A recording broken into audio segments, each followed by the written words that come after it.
Yeah. All right. So as long You're as all you're kind of illuminated in the back.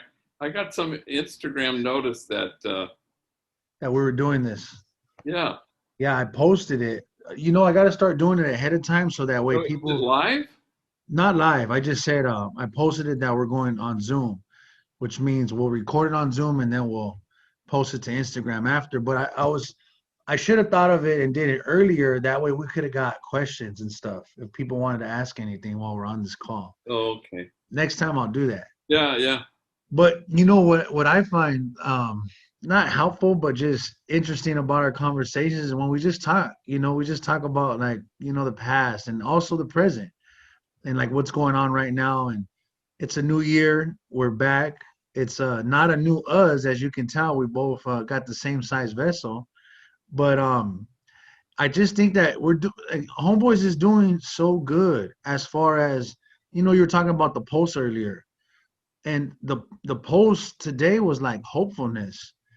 People are hopeful. Is shit happening? Yes, things are happening, but I feel like right now we're in a place of being resourceful and connecting people to what they need. So that always gives me great hope when I see that happen before my eyes. Yeah, you can get discouraged by our world, Yeah. and then, and all that's going on in it. And then, I don't know, this morning I was praying, and I have this mantra that I learned from you know what the Kairos retreat is? No. Which is, there are a lot of versions of it, but it's in prisons. And I remember it when I was a chaplain at Folsom. And kind of a long story, but I was they go in and run these weekend retreats. Men, come in and run these retreats for inmates. And so I was signing books somewhere in Florida, and some guy came up and said, "Oh, I work in the Kairos thing," and we got talking as I'm signing his book, and I can't remember how it came up, but he said that he tells the volunteers he ran it. I always tell them, here's your mantra inside your heart and your head when you walk into the prison: listen, listen, love, love. Yeah. And I thought, that's pretty good because it holds them back from wanting to save, rescue, fix the inmates. And here, let me tell you all about life or something. No, listen, listen, love, love. So I was praying that this morning, and that was you breathe in, listen, listen, love, love. So then it became part of my intentionality, like you and Stevie always say, and yeah, so I thought, well, let me try that today. I mean, you try this every day, really, but it was a kind of a conscious, when my mind would go somewhere else, or oh God, what am I going to do about this? And I need to have that. But there's somebody right in front of you. Yeah.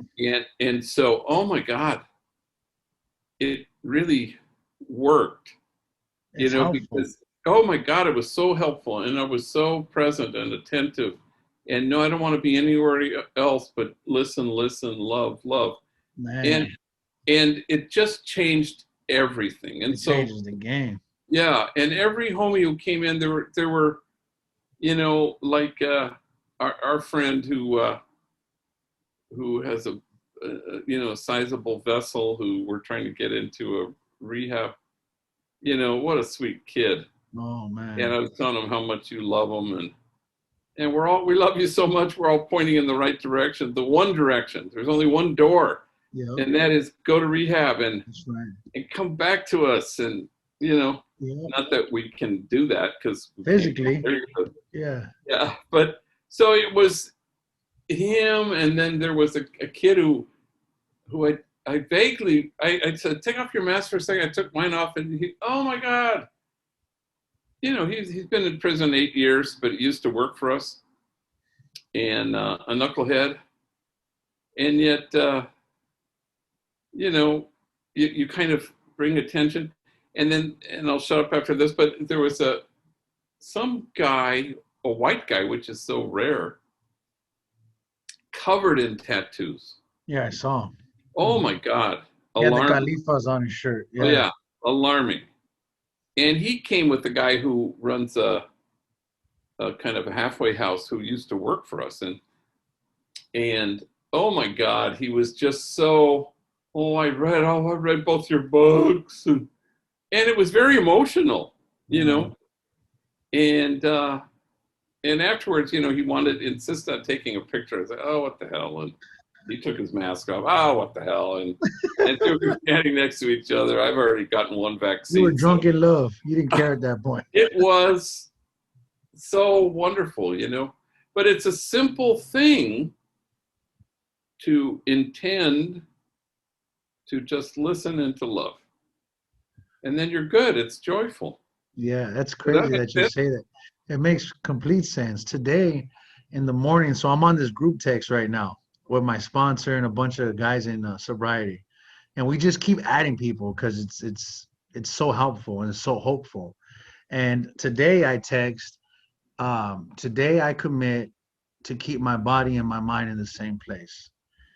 And for me, that's listen and that's love because as human beings, we're always trying to come up with the answer, the solution. And sometimes the solution is just being in that moment, experiencing what's in front of you. Sometimes that's all people need. And I'm not saying that's everything that people need, but for the most part, we're always on to our next thought or to our next action. And it prevents the both of us, whoever's, sitting in front of us and even ourselves, from truly experiencing the gift of the now. And listen, love is me being present with me.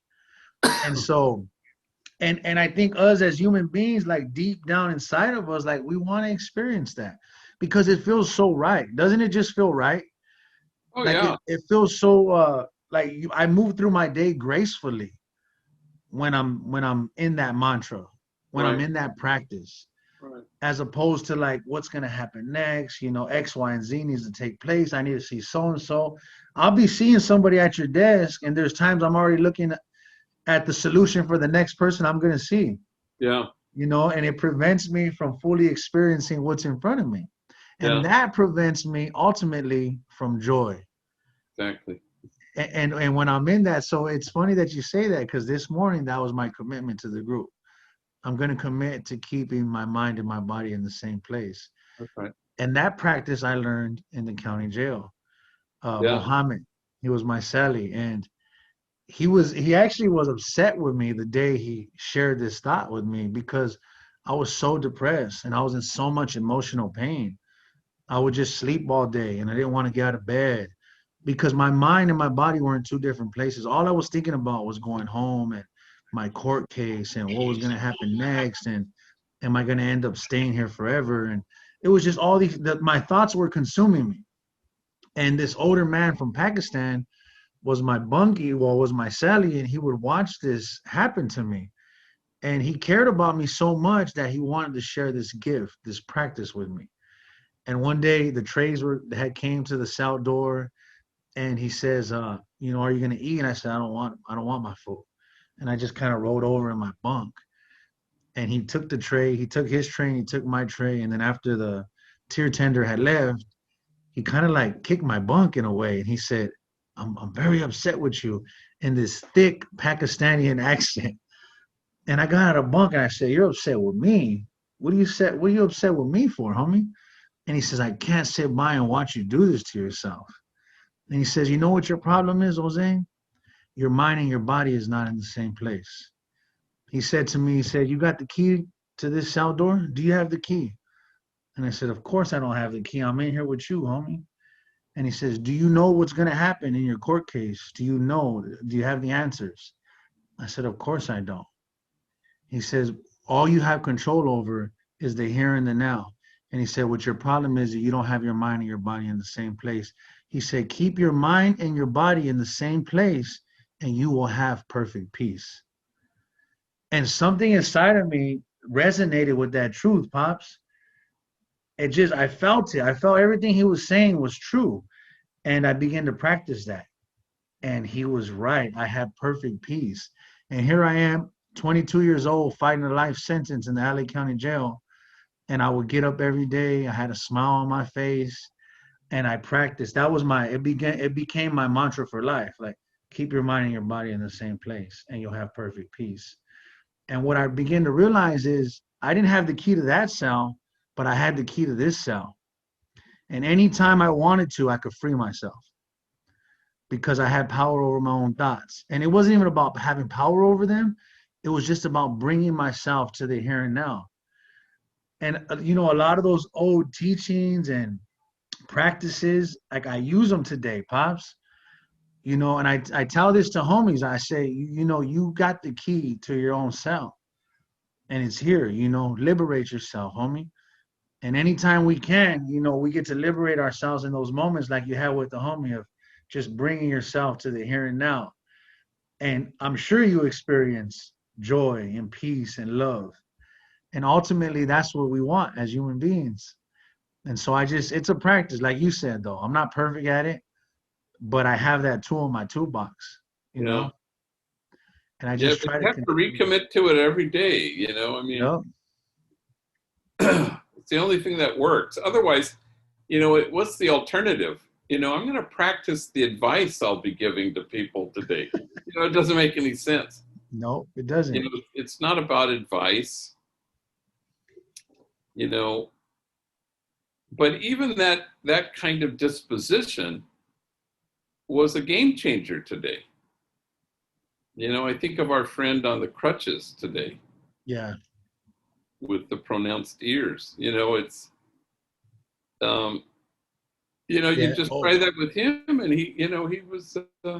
so trip out on that. I'm so glad you brought it up. I don't know if you were still here. I think he said he was going to go talk to you. He did. And trip on this. And with that situation, I wanted to I want to win the argument. I want to, tell him what he needs to do. I want to sit him down and tell him about all the wrong he's done. I want to even scare him straight sometimes. And so I see him right on the crutches, and I just looked at him as if I was looking at him for the very first time. It was something about being in the moment, though. Like being in this moment, I didn't have any of the what he did last week, and how he's been messing up this whole month, and And whatever the case. what advice should I give him? Well, yeah, what should I tell him he needs to do? I just seen him, and when I looked at him, I felt, like pobrecito. That's how I felt. And I said, I was actually just gonna walk by. I was onto so many things, and I stopped and I said, let's go talk. And we came in here, and he sat in front of me, and we didn't really talk until after he had broke down. And then we got to, I said, what do you think you need? Did he cry with you? He cried with me. He doesn't cry with me. That doesn't He happen. And he he just doesn't he doesn't really cry, period. and he just sobbed in my office, which I Yeah. thought, well, this is interesting. He did it in here And so too. I just said, this is just, come on. This is, we love you. Walk through that door. You got it. Then you Yeah. come back to us. You So know, after our conversation, he pretty much said all the things that he knows he needs. And one of those was rehab. So after this, I even asked him. Normally, I tell him, like, you need to go talk to Inez, you need to go talk to Emily. yeah. Excuse me. I asked him, I said, would it be okay if we went and talked to Inez? I wanted to I wanted to put the ball in his court. And he said, yeah, let's go. And so we left here and we walked to Inez's office, and he's going to be here tomorrow to start the process to go to rehab. Good. Good. But it was a whole different approach. Yeah. And it was not like, I mean, he cried with both of us. So he was in a different place, but we were in a different place with him. Yeah. That's a trip that you bring him up. He's a sweet kid. He always ends every conversation with, and he always says it the same way: "I love you with all my heart. I love you with all my heart." And it's just so sweet. I go, "Well, I love you with all my heart." Man, But he's such a good kid. he is. He has a great It's heart. funny, you talked about Scared Straight, and I was reading in the New York Times review of books that had a review of the kind of, I can't remember what they called it, but the Scared Straight business. Okay. All these wilderness camps and where parents who don't know what to do with their kid They send them. send them, or even they have those things where you schedule somebody to come and kidnap your kid. Damn, serious? Yeah, that happened a lot in different. All right. So, but anyway, it's all Scared Straight, and it had a line that said, "Scared Straight scars kids," Damn. and that was kind of anyway. But it was just sort of the. Sometimes we think, well, maybe it worked for him and it won't work for him. No, it Doesn't is work. scarring. It causes scars. And so they kept trying to find any kid who had gone through one of these programs who was to say, yeah, I hated it, but you know what? It really worked. There's You look not. at me now. No, every single one said it has left permanent scars. So again, it comes back to what we kind of know, which is if you cherish people, they come alive. It took them long enough though for them to realize that. And I wonder For why. who? For who to For know? for whoever wrote this article. Well, Or no, he wrote a book, and it was a review of his book, and he himself had been through one of these through a Scared Straight. a Scared Straight camp where I can't remember, his parents again had him kidnapped or something. I don't know how any, logical adult would think that, allowing these kids and then these grown men to scream at these kids would help a situation that, any situation like that. Like, how Well, would anybody, it scream and a whole lot of other things, deprivation and yeah, and again, it's part of it on the parent end is they're at their wits' end. I don't know what to do with my kid. So they try this and somehow they think, but it's a fascinating notion that somehow scaring the shit out of your kid,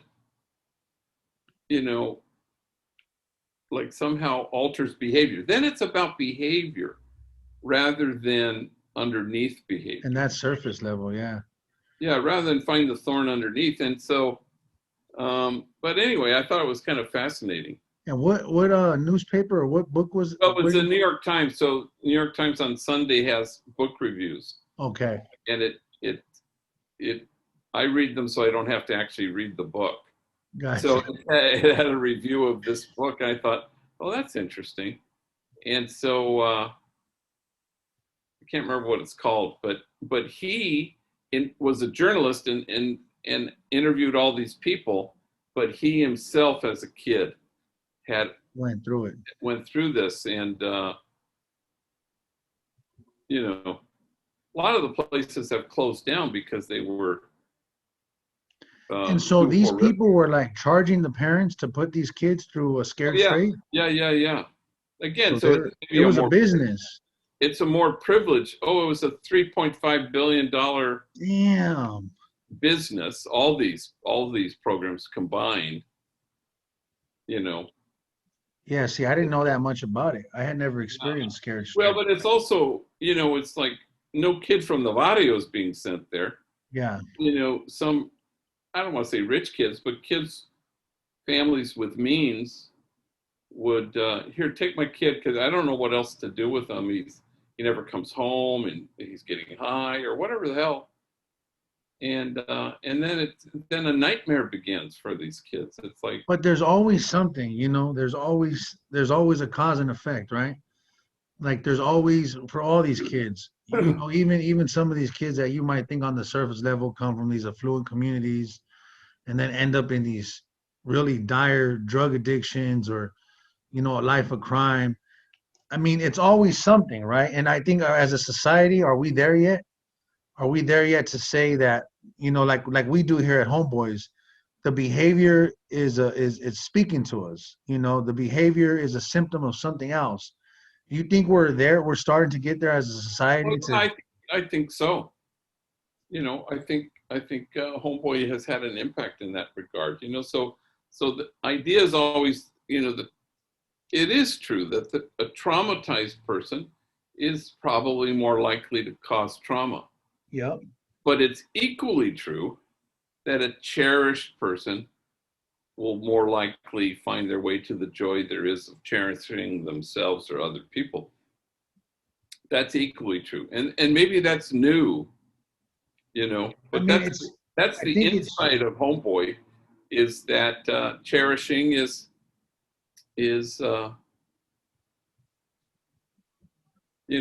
it's salvific, it's healing, it's redemptive.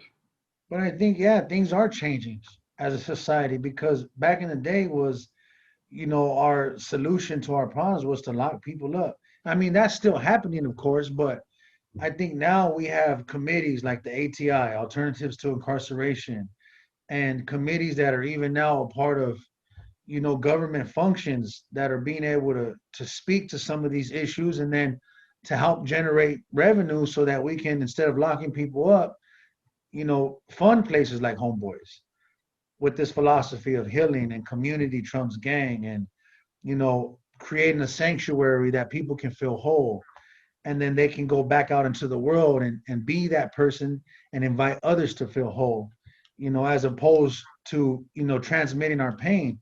But I think now, I think things are shifting and I think they're going to continue to shift, Yeah, hopefully. but I like your kids don't need to be scared straight. No, Then you ask yourself why, and you might say, "Oh, well, they're good kids." No, they're healthy kids. that's right. And so I just heard twice in the last week where somebody says, uh, I wasn't raised that way.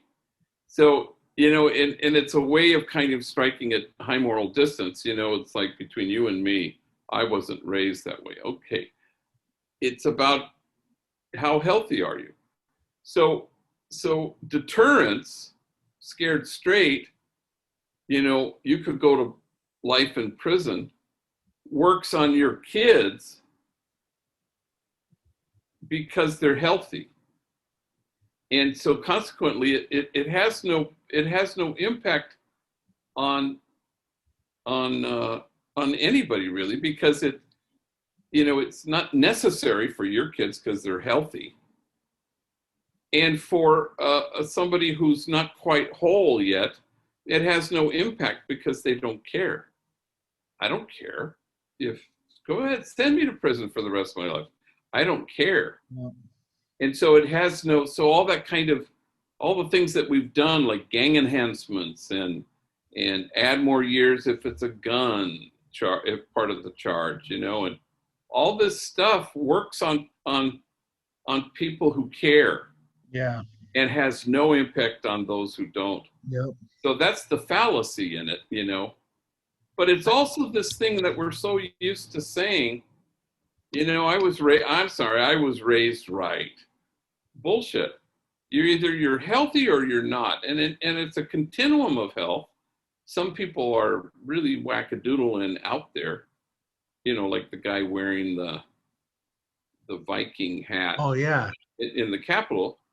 Yep. Or you're kind of, not wrapped so tightly that you attend a Stop the Steal rally in DC. So, but all of them are they're not well. It's indicators of mental illness.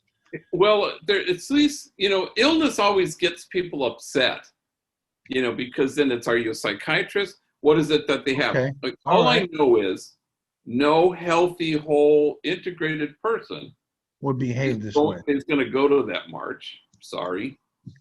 Is going to then turn around and walk towards the Capitol. Sorry. Is going to force entry into the Capitol. No, that's not going to happen. That's right. And sit in the speaker's chair wearing a Viking hat. I'm sorry. Yep. Nobody there is healthy. They belong to us. They're kin. They're unshakably good people, and they're not well.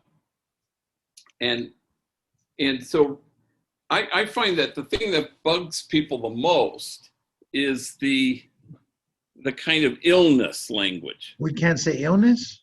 I think because it's I don't know. It's hard. It's offensive, you think? Kind of.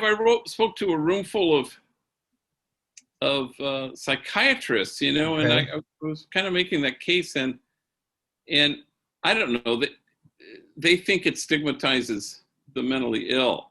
And I Okay. go, well, okay, just don't talk about illness then. Talk about health. Yeah. Talk about wholeness. And I get that, because then, you know, all the homies who, when I say, you know, they'll ask me, are you going to get the vaccine? And I go, yeah, I already got one. Oh, no, my God. One guy said to me, you're so brave. I go, why? And then they did all the crazy conspiracy theories. Conspiracy shit. Yeah. Yeah, Bill Gates put a chip in the thing. And it's the sign of the beast. And Oh it's, man. what else? What else did they say? Well, you don't know what's in it. And it's going to alter your DNA. Crazy stuff. Like it's gonna turn you into a woman or something? I no, Like no, not steroids? DNA. Oh, That okay. somehow it alters it. And so it's like, so you look at that, okay, quick, make a diagnosis. Oh, these are stupid people. No, they're the opposite of stupid. But what's it mean? It means they're not yet whole, because healthy people are trusting people, and trusting people are healthy people. Yeah. And it's just a sign that, no, they're not, you know, like no healthy person believes QAnon. What is Like, QAnon? oh, QAnon is the crazy conspiracy theory stuff. Okay. You know, that, you know, Donald Trump was the savior. Democrats, What is you this, know, like that book Behold a Pale White Horse? I don't know that So book. what's a trip is that book used to circulate in the joint. It was called Behold a Pale White Horse. And And it's, from the looks of it, it was just a bunch of way out, like I mean way out stuff.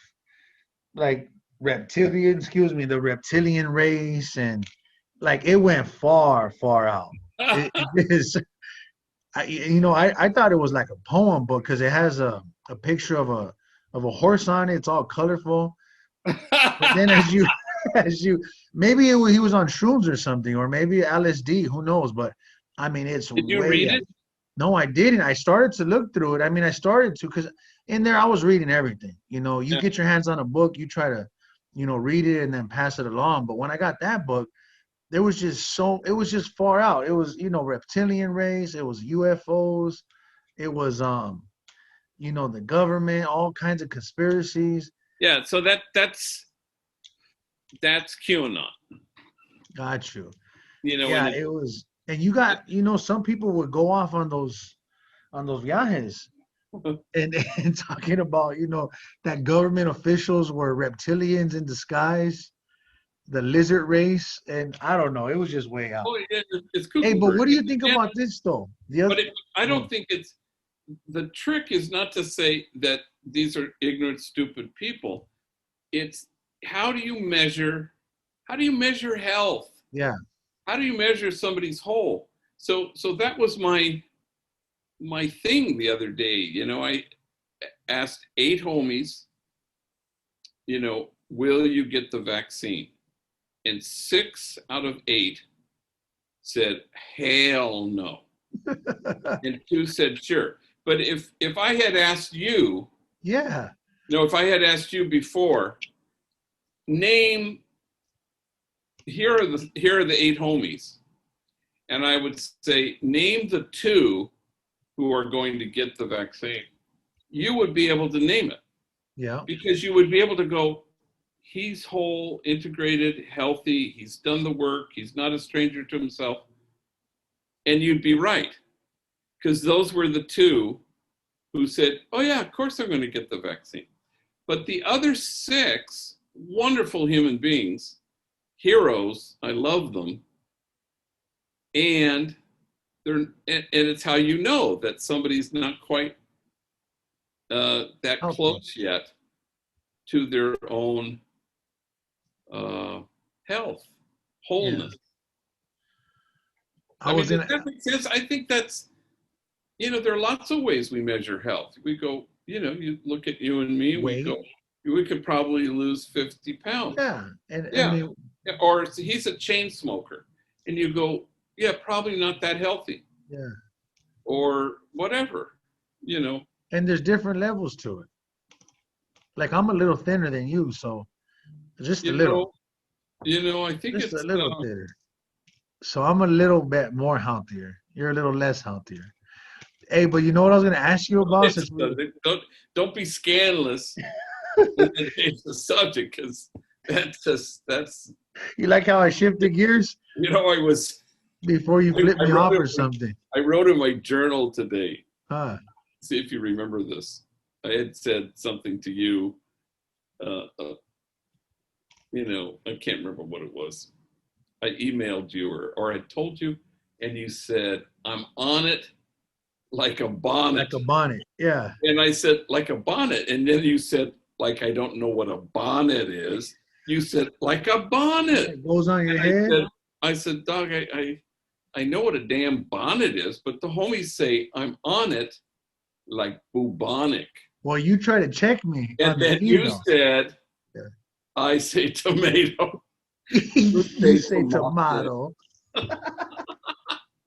You remember that? Why I wrote that down, but I remembered it today, and it made me laugh. That was funny. Yeah. But I remember that from back in the days. I'm on it like bubonic. Actually, bonnet rhymes better. Yeah. And it But makes sense. I think, I mean, yeah, but the homies always love that. I'm on it like bubonic. yeah.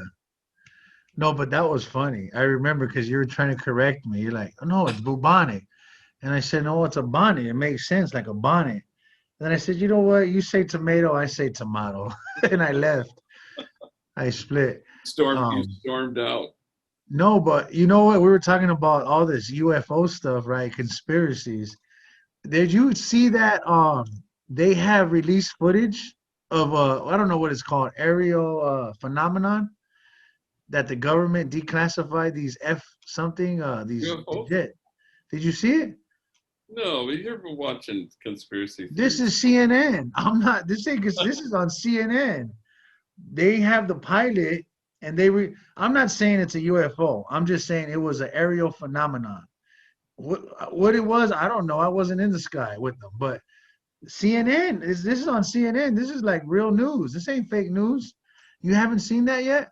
No, I'm gonna send it to you. please send it Unless to they doctored it, I mean it's fake CNN or something. It's staged, but me. Talking about aerial footage again. I won't mention any names, but a character came in to see me today who's all famous right. for having a kind of a large nose. Okay. Do you know who I'm talking about? Large And nose. anyway, it just cracked me up. And Pinocchio? he went and he got his mail that was here. He doesn't work for us anymore. And Okay. it was one of those, I didn't know they still did this. One of those, uh, uh, a ticket Okay. that's way overdue, but it has pictures of you.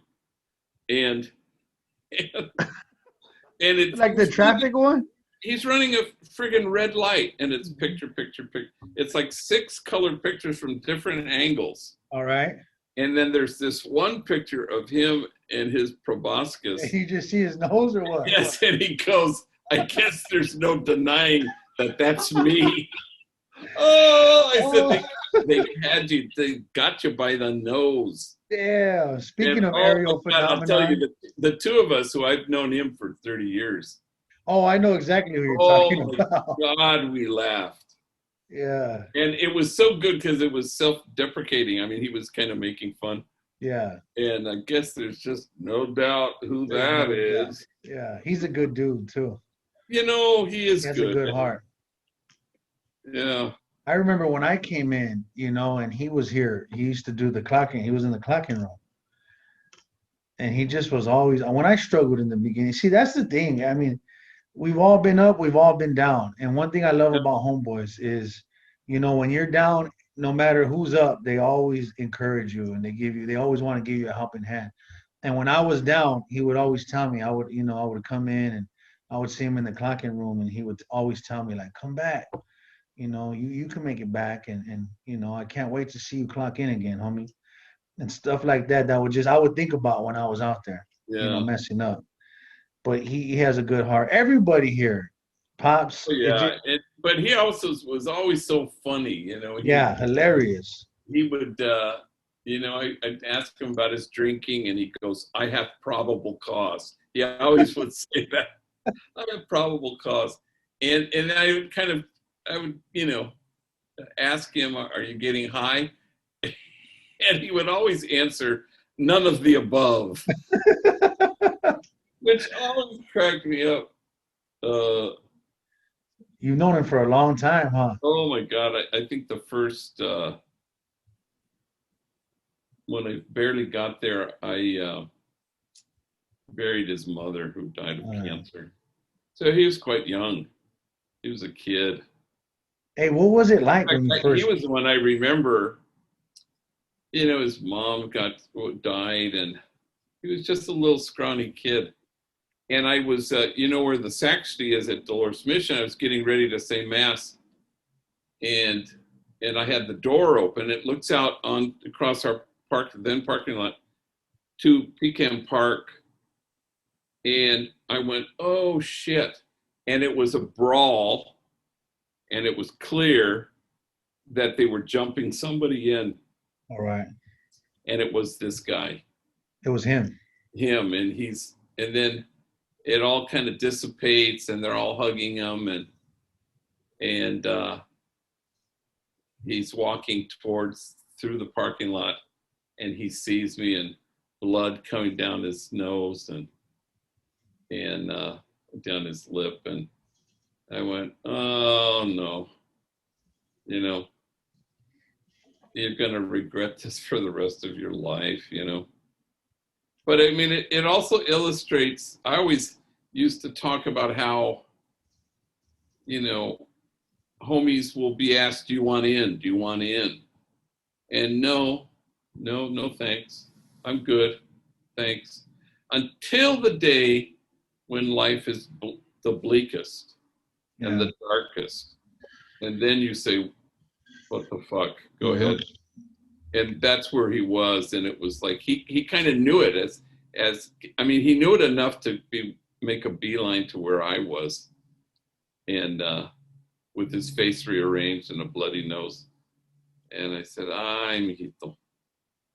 That's what it was.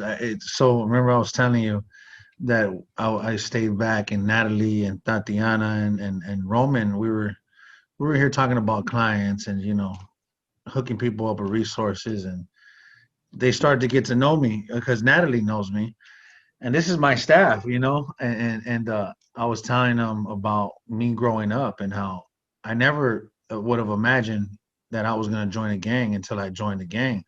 I mean, I was a hopeful child in a hopeless situation, and I did good in school. I was telling them about I was in the GATE program, and they were all tripping out like, "Well, you're in the GATE program?" That I was in the GATE program. I played the trumpet, and I was in marching band, and it was the same for me.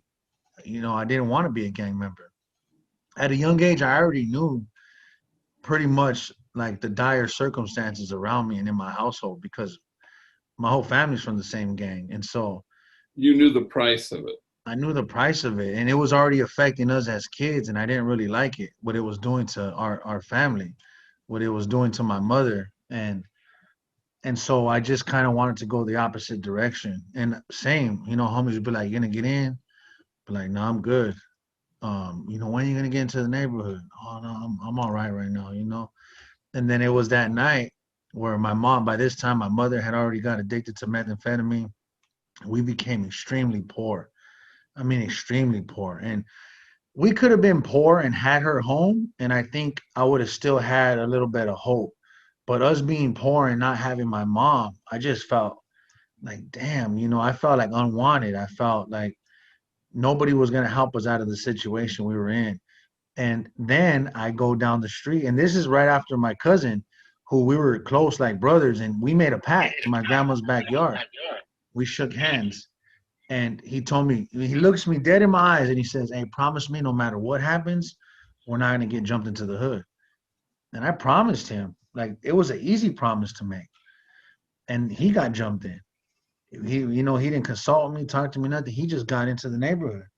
And then my mom by this time was on drugs, and there's just a lot of violence in our house, and just a lot of things that were going on in our house that I hated being home. And so I go down the street to my friend's house, and I used to love being at his house because they had a semi-normal life. They had like basic cable TV, and they always had food in their refrigerator. And as a kid, I would do things that I didn't know that I was, uh, I wasn't being disrespectful, but I would like go into the refrigerator and I would like cut mozzarella cheese up. And I remember this one time I put it in a coffee mug to melt it, and I put it in the microwave. And the mom came and she was like, "Who did this to my coffee mug?" And I was like, trying not to make eye contact with her. So I was doing shit unconsciously, kind of out overstaying my welcome. But that was like my safe haven, that apartment. It was an apartment. And I would go there, and that night I went there and I knocked on the door, and they came to the peephole and they didn't answer the door. And I went to the side of the window and I knocked on the side window, and they turned off the living room light and they turned off the TV. And that shit hurt. I mean, that shit hurt. Why it hurt so bad? Maybe it was all the things that were stacked up in my life. Maybe it was the fact that my mother was in the streets and that I didn't know who my father was, and that my uncle was abusive and violent. Maybe it was the fact that, when I would go home, there was, roaches and rats, and we just lived in those circumstances. And maybe that was like the straw that broke the camel's back. Because after that, I remember walking back home, and, the homie's at the top of the hill, and he asks me, he says, "Hey, you want to get from the neighborhood?" And before I could even think about it, the words had already left my mouth. Before I could even had a moment to even collect myself from what I was feeling, the words had already left my mouth. And we walked across the street, and they jumped me, they beat on me. And what's interesting is I even felt like maybe this is what I deserve. Like I was at that place in my life. Like that's how hopeless I was. Like getting jumped and getting beat on, like fuck it. Like maybe this is what I deserve. Maybe this is how worthless I am. And I didn't have the words to it, but I just had the feelings. And, I succumbed to that life. And I became a gang member that night. And that decision changed the course of my life for sure. There was no more school. There was no more marching band. There was no more gate program. There was no more wanting to get an A or A minus at least. There was no more none of that. It was just survival after that. And then my cousin was murdered, and life became real, real fast. I remember it's interesting because I was still a little boy. Like regardless, I was a gang member. I had got jumped into a gang, but I was still a little boy, and I still had the being a kid inside of me, and I wanted to be a kid, but I knew that I was no longer a kid in everybody else's eyes. And I remember after my cousin died, me and my cousin, we used to play with these army men in my grandma's yard. And after my cousin passed away, I would go to my grandmother's yard and I would look for the army man we had dug, like we had hidden them in her yard. And this went on for years, and I never told anybody. I would go back and I would like undig some of the dirt because I would look for the army man that we hit.